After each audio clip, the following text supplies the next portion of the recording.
Hello and welcome to Commissioner's Corner. I'm Commissioner Charlotte Garrido, and today we're going to talk about a really big issue in the Department of Community Development. They're charged to update the comprehensive plan, and we wanted to talk about that a little bit. Today my guests are Dave Greetham, who is the planning supervisor on this project, Katrina Knudsen, who is senior planner, and Elizabeth Court, who is our staff researcher. Thank you so much for being here today. This is going to be a great conversation. Thank you. So updating the comprehensive plan, we have a comprehensive plan. And usually you think about it in terms of land use. What is a comprehensive plan, Dave? Comprehensive plan is a tool we use to plan for population growth in the county, employment, and land use. Where are we going to have certain types of zones? Where do we want residential? Where do we want commercial? Where do we want our growth to occur? And we're to look out 20 years for each comprehensive plan. That's what we call the planning horizon. The county isn't new to the comp plan game. Our first comp plan was in the late 1970s. And then the Growth Management Act was passed, and we had another comprehensive plan in the mid-1990s, an update in the mid-2000s, and now we're on the cycle to do our next periodic update. And this is a review and revise as necessary, and also address any changes to the growth management law that have happened since our last plan. So if we just updated in 2006, why do we need to do it so soon again?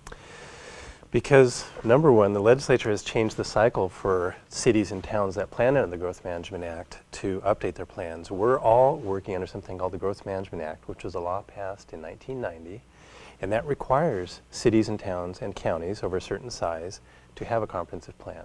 And it has now established a schedule for periodic updates.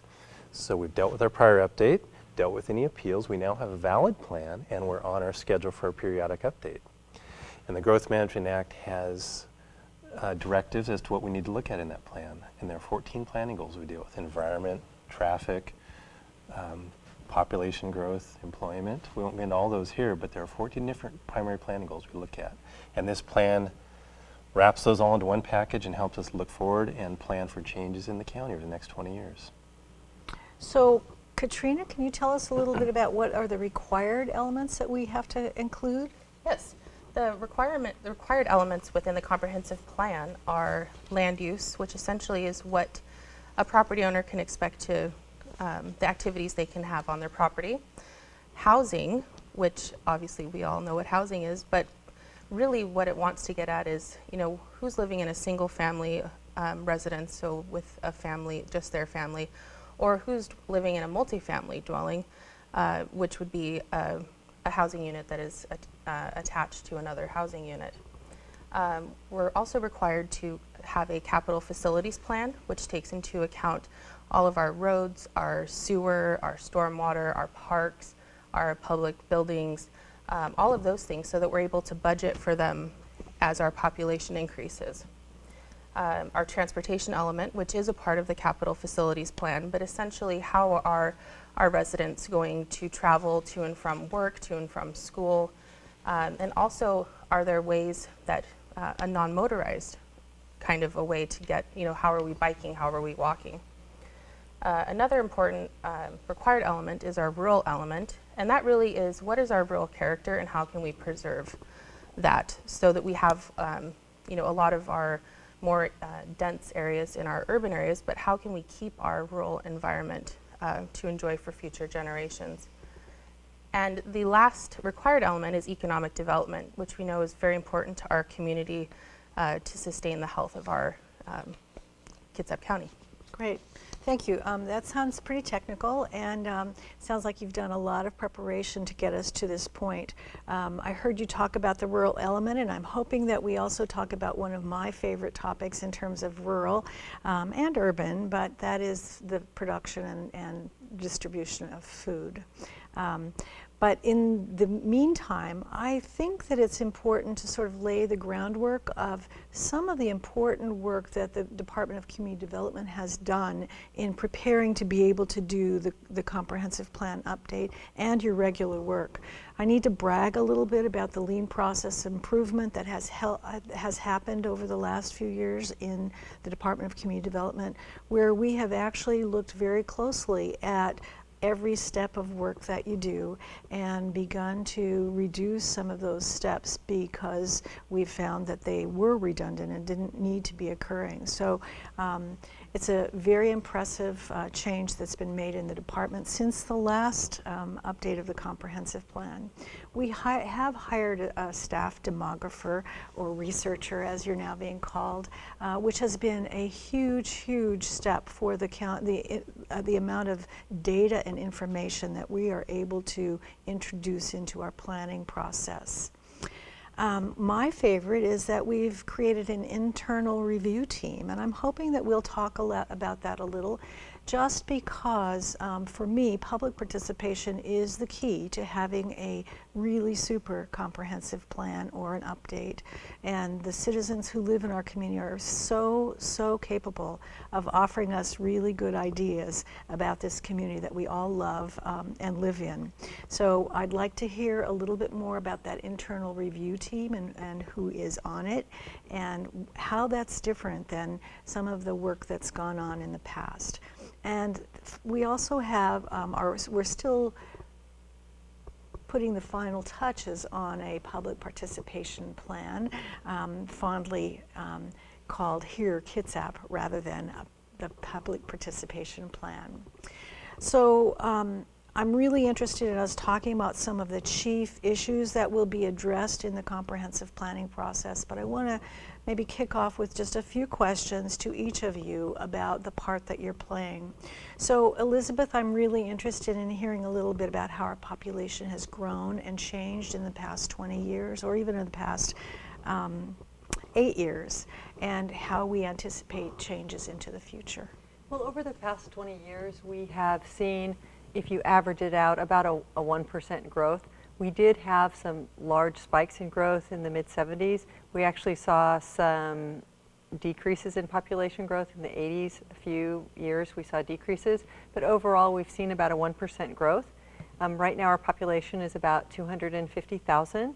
And again, when we talk about the importance of planning, we have to remember that back in 1970, our population was only about 100,000. Or less. Or less. So those kinds of numbers are very powerful.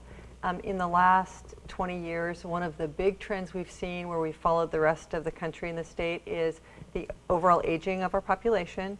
So our average age in Kitsap County now is about 46 years old. The average age across the rest of the United States is about 36 years old. So you can see that in general we have a bit of an older population. And we also know that a lot of our 65-year-old plus are living alone. So those are some issues that we need to take into account.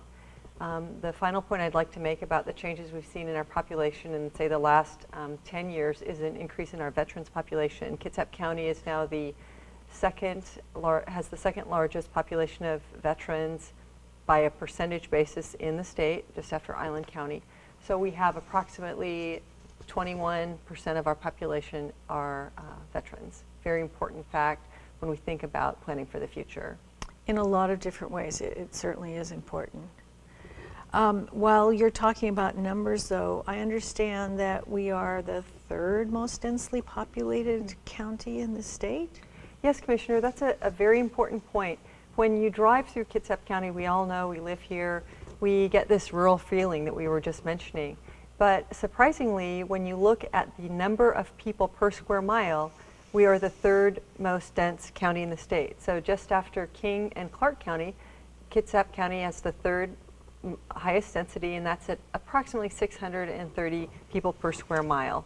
So just to get a little perspective on that, if you think about Alaska, you have 1 to 2 people per square mile. If you look at the entire state, very sparsely populated. Kitsap County, we're just behind King and Clark with about 630 people per square mile. Wow, that doesn't sound quite as rural, does it, when you put it that way? When you put it that way, it does not.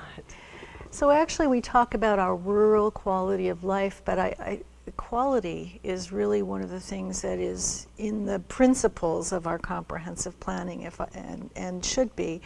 We live on a peninsula that is surrounded by salt water. We have a lot of streams. So we have environmental considerations, but we have vistas that we see from our county that are appreciated as we approach it by water.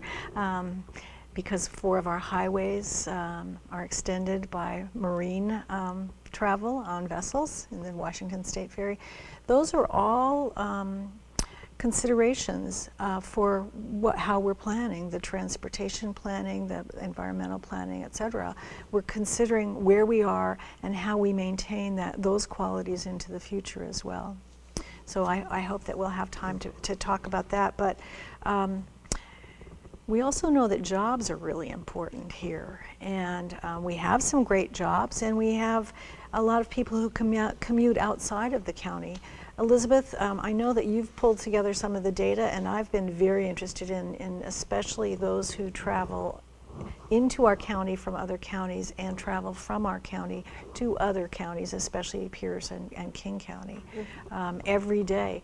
What percentage of our population is traveling outside of our county borders? Well, we know that it ranges, but somewhere in about the 22% of our population, that means people who live inside Kitsap, who are in the labor force, travel outside of the county. So what we're seeing there is a commute time that averages anywhere for all Kitsap County commuters about a half an hour, about 29 minutes is what the number is. And we are seeing that about 60 to 70% of people do commute alone, so that's another thing we need to think about when we're planning for the future.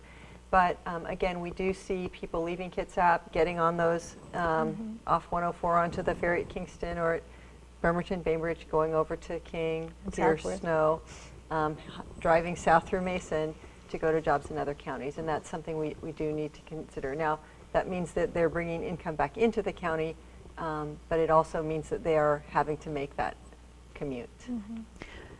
Do you know more about the jobs or the jobs that we will be planning for into the future? How are we going to set up that conversation in the planning process about the jobs that exist in Kitsap and the jobs that going forward we might be considering? We know that the United States Navy is our single largest employer, but what are some of the private sector endeavors here, and what does that mean in terms of planning?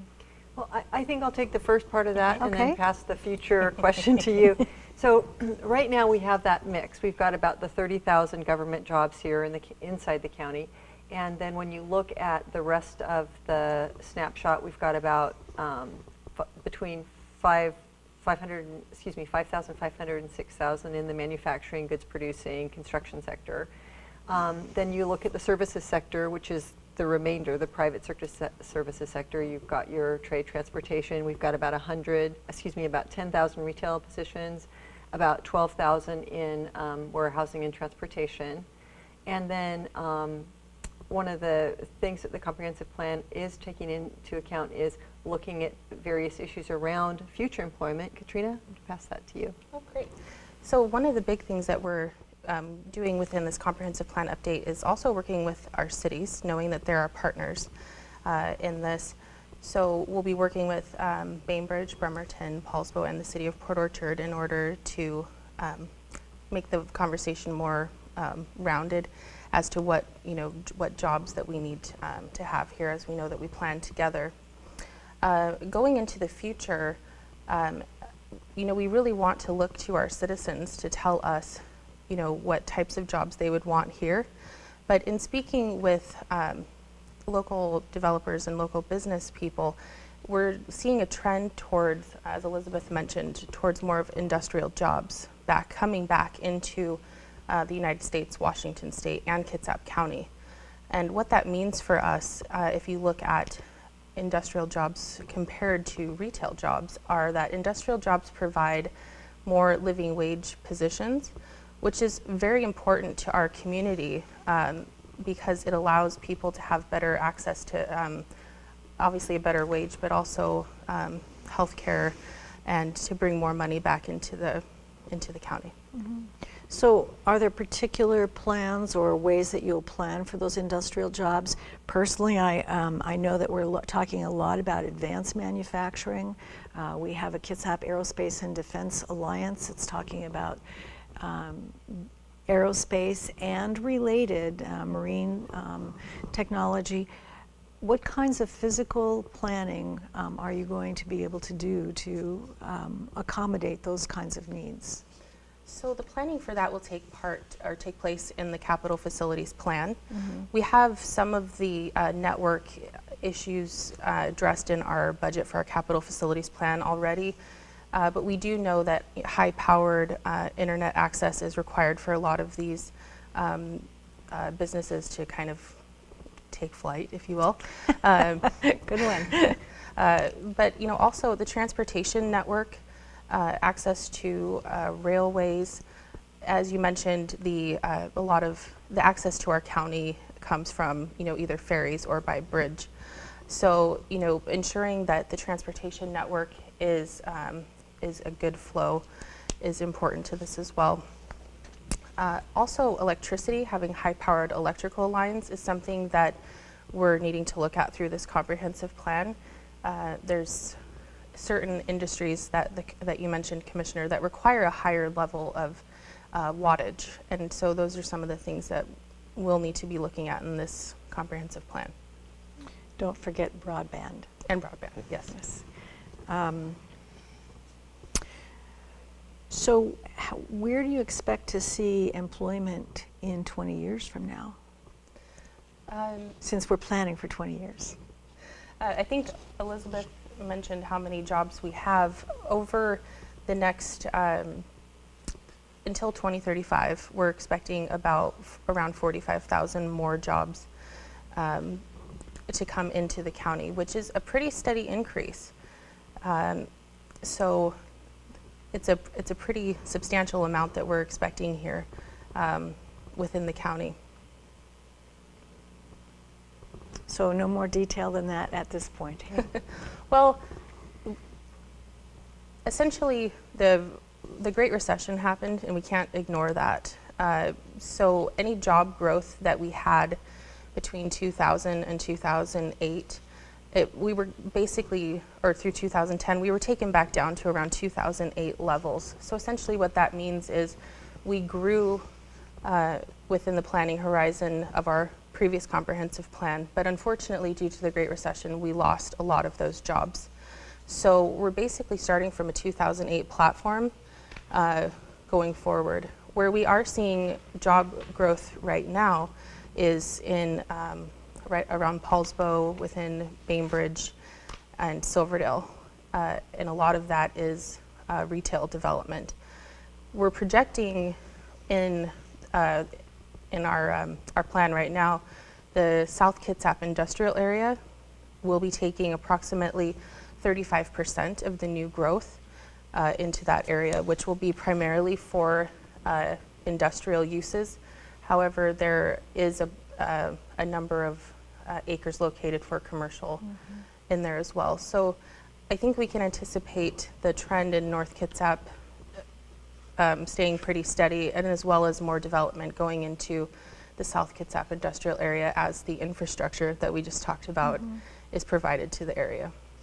So maybe one of the things that we need to talk about now is this internal review team, because I know that in terms of jobs and new businesses over the next 20 years, for the last 2 years, the Kitsap Economic Development Alliance has worked with us or begun those preliminary steps of working with us on economic development. I believe that especially during the comprehensive planning process that we may want to increase the interaction, the collaboration a lot, and perhaps even come up with some new ideas that we don't currently have. They do a lot with business retention and expansion, and interviewing companies who are coming to the area. I think that we can, who are exploring the possibility of locating here. And I think it's probably a real good opportunity for us to increase that capacity, that discussion about what's possible in Kitsap County. At the same time, the Puget Sound Regional Council's Prosperity Partnership Initiative is updating the information we have about industry sectors that are in the region and have a lot of potential to be growing within the region. So I'm thinking that we have some partners that we can draw on a lot more robustly than maybe we have been able to or have done in the past. So I would look forward to that in terms of economic development. But let's visit who is on this internal review team and how are we expanding our own horizons by having such a thing as a review team that's beyond our department. Well, this review team has really been great, and we've met twice. The review team includes, this isn't just Department of Community Development's plan. Right. This is the county's plan. This is everybody's plan. This is the citizens' plan. So Amen. the internal review team, that's right, and this internal review team we're managing the project, but we're bringing together Kitsap Economic Development Group. We're bringing together Kitsap Transit, which is going to help us with transit and transit-oriented development issues, reducing commute times if we can.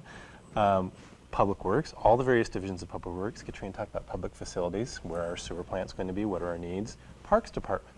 Open space and parks are one of those planning elements we're required to plan for under comp plan. So the Parks Department is at the table. We have the affordable housing group there. And I'm sure there are some I'm forgetting, but this brings together this really large group, and what they've done is started by trimming the existing comp plan language, taking in what we call fitness review, deciding what have we accomplished, what is already covered in another goal or policy. Let's really trim these down. Once we get that exercise done, we're going to move forward. How can we make this plan action-oriented? How can we write policies in a way that it's clear who's going to carry them out, which agency or division will carry them out, and what time frame will they be carried out? And we hope to go from a plan that's probably about this size right now to maybe something a little more concise, but more action-oriented. And this group is really helping us get there on that exercise. I didn't hear you say public health on that. Public health, thank you. I knew I was forgetting some. Because we're talking about healthy communities in a lot of different ways, and they're going to help us with ideas for exercise, physical fitness, walkability of our communities, and also on the idea of available foods that are locally grown. You're right, and health healthy. is a huge player, and we've already started our breakout meetings with health. We're now breaking Good. out with these individual groups, so it's really an exciting process. Good. And there's some futuristic things that you're looking at in terms of climate change? So there's a few legislative changes that have happened since our 2006 plan, which is another reason why we're required to update the plan to ensure that we're meeting the legislative requirements. And yes, one of them is climate change. Mm-hmm. We need to look at our comprehensive plan and how we're going to address climate change and plan for it in the future. And another one is active living, which is one of the other reasons why we're glad to partner with the Kitsap Public Health District. We want to look at the chronic diseases within Kitsap County and figure out how planning can assist in creating solutions for that. Yes. Well, there's a lot I'd like to talk about today, but one other area, Elizabeth, you talked about our median age being higher than many in the U.S. And I've recently been having a lot of housing discussions. I am on the housing advisory team that advises the Housing Solutions Center. And so homelessness is a problem here, but so is the size of households. As you talked about, you said that many of the people who are 65 or older are living alone. About 25%. About 25%. So the idea of housing as we have known it probably needs some attention. And one of the things that the Housing Advisory Team has begun to look at is the idea of tiny houses or apartments or the return of single room occupancy. That's something that's happening in other communities other than ours, and beginning to have a 400 square foot house rather than a 1,200 or larger house is something that from affordability standpoints and from livability standpoints, many of our population would welcome. And so we actually are in the summer of 2014 going to be inviting folks from other areas who have those kinds of housing situations that we can learn from, and therefore it may be able to inform the comprehensive plan update. But we have tended to designate the areas where housing will occur. And I think it's very important for us to begin to look at the actual population that we are housing and where there may be different kinds of needs than we've met in the past. Are you familiar with the tiny houses and the single room occupancy, SROs, in some way? And is that something that we could be building into this update? I think we're aware of the tiny houses initiative. It was brought up at a recent planners forum. So good. We've just started really the discussion on that and are really looking forward to having places that have utilized this in their communities come and talk to us about what that means for their community and how they made it work into the codes that unfortunately or fortunately we have to abide by. And adding to what Katrina's saying, we've seen in the past the trend in Kitsap following the rest of the U.S., which is household sizes getting smaller and Yes. smaller and smaller. So right now we're at about 2.5 people per household, and we don't have a crystal ball, but our projections are that they're going to continue to get smaller and smaller number of people. So these are ideas that are definitely interesting to discuss. There are many interesting ideas that there are to discuss, and I know that you are creatively putting together outlines and beginning to plan how we will encourage people who live in Kitsap County to participate in this update, and the public participation Kitsap plan. I really, really welcome that. But in the end, it is citizens who live in this community who know the situations in their family, in their neighborhood, who can begin to offer us some wonderful, wonderful suggestions. You are going to have a website, or is it already up, for the update? We will have our website up within 3 weeks.